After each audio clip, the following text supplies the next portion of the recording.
Hello বন্ধুরা, আসসালামু আলাইকুম। কেমন আছেন সবাই? আশা করছি সবাই অনেক ভালো আছেন।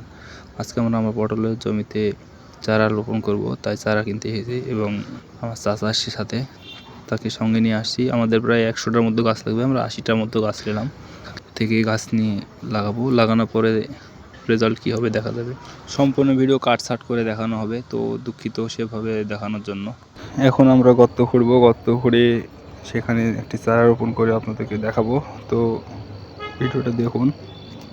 আমরা গর্ত খুঁড়তে শুরু করলাম এবং সেখানে কিছু ঘাস পাতা ছিল, সেটাকে টেনে ছিঁড়ে ফেললাম। ছিঁড়ে ফেলার পরে আমি গর্ত খোলা শুরু করব। যা হোক, আপনারা দেখুন ভিডিওটা। এখানকার মাটি অনেক শক্ত, তাই একটু গর্ত খুঁড়তে সমস্যা হচ্ছে। যা হোক, আপনারা দেখুন।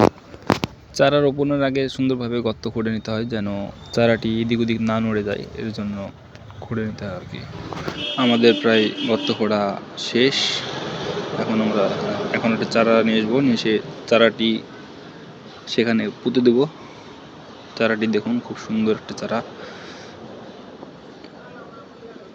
এইমাত্র আমরা নিয়ে আসলাম।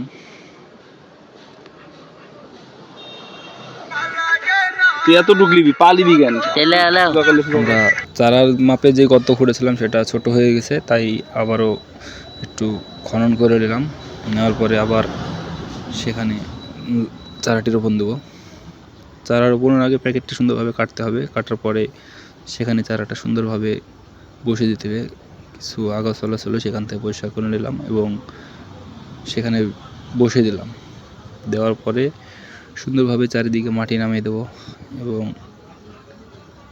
মাটিগুলো সুন্দরভাবে একটু চেপে দেবো, যেন পানি টানি দিলে কাতকুত না হয়ে যায়। আমরা সেখানে সব কিছু বিবেচনা করার পরে চারাটি সুন্দরভাবে রোপণ করে দিলাম। আমাদেরকে প্রায় অনেক চারা লাগাতে হবে, তাই আমরা সম্পূর্ণ ভিডিও দিতে পারলাম না। সম্পূর্ণ ভিডিও পরের পার্টে দেওয়া হবে।